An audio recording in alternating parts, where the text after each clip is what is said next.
So, and just again, if I'm passing a parameter, when we call a function with a parameter, we pass the value to the function, not the variable. The variable doesn't go along for the ride. The value 90 is going into test, not the variable a. Since it's just a value, when I make a new variable in test, it will be given the value 90, just happens to be the variable a, but we don't have to worry. There's no collision in this case. And so therefore, when I change the variable, the parameter in test, that a doesn't get changed at all. It does not affect the original data because they're different variables. I'm only passing in the value. I'm not passing the variable itself. I'm not passing the bucket, the sort of bin that I'm holding the value in. I'm passing the value. So it would be like Bob gets a B. You get the same grade as Bob, but you increase your grade. Does Bob get a different grade? No. Bob got a B. You got the same grade as Bob, but when you ask for more points, you got more points back. That may be a stretch of an analogy, but we'll stick with it now. So here would be me passing some parameters. I have, so a is equal to 90. I call test a. A is going to be the value 90. I will jump up to this. X will be given the value 90. Then X is given the value 0. But X lives and dies between this. Well, it's still considered part of this curly brace. This X lives and dies between this curly brace and this curly brace. So as soon as I get to this line here, X gets given back to the system. A is still 90. The value that I spread out here is 90, right? The value of A is 90. It's not 0, it's 90. Because I pass a value, not the variable. So in this case, what does main return? Again, we have scope. But notice, and this, by the way, the reason I wanted to put this in here, this is an exact bug, almost to the exact syntax. I think there might be some slight differences. And I'm pretty sure it wasn't for your class. I'm pretty sure it was from a BIT1400 class. A bug that I had in my code that I had to track down and find. And it's because I accidentally left an int and whatever my variable was inside of my for loop. Just purely by accident, just a little typo on my part. But what ended up happening is I got really weird results as a result. So here we have it. We are going to have my value val, very original name, is going to be equal to 0. I do my for loop. I'm going to loop. This is essentially going to loop 4 times.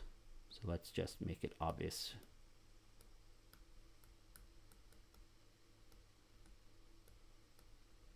Okay, so I then say val is equal to val plus I. What's val? Actually, this is a new variable, so it doesn't actually have a value at all. It has some C thing that we were looking at before. It has some initialized value, but it's not something we set. And we're going to take whatever that initialized value is, plus 0 or 1 or 2 or 3 to that value, and then this variable val gets destroyed right here, and you start again. And now I go down here, and this value, brand new value gets created. I add 1 to it, and it gets destroyed. And I go back up here, and I make a brand new variable, and I add another number to it, and it still gets destroyed. And it keeps on getting made and destroyed over and over again. And then I return 0, this val out here. This val inside the for loop doesn't exist anymore. It's in the curly braces. This one exists between here and here. If I got rid of this, it's a very different program now.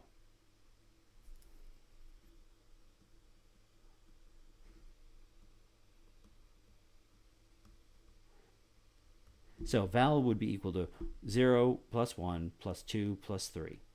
So that should be 6, right? 1 plus 2 plus 3 should be 6.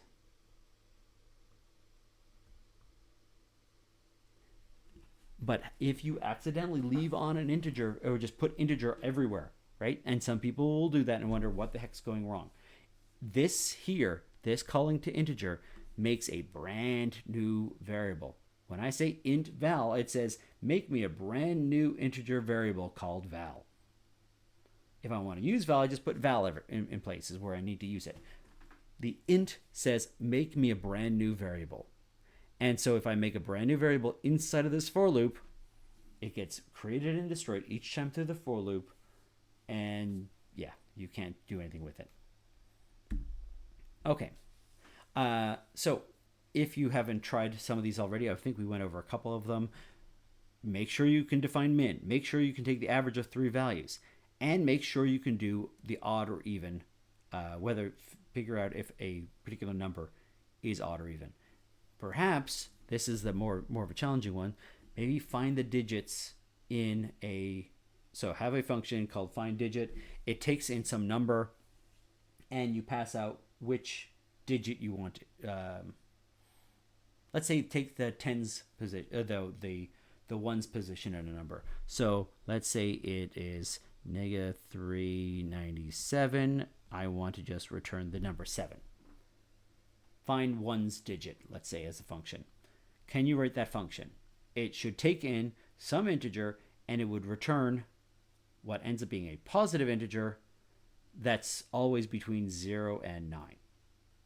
So try that out. So signed int, it's called get one's digit, and it will take in a value, right? This would be a function that takes in a value, some digit like -397, and what it would return here would be the value 7, the ones digit in that number. So if you can write that function, you're doing pretty well. Okay, next lecture, what we're going to look at is multiple source files. So stay tuned.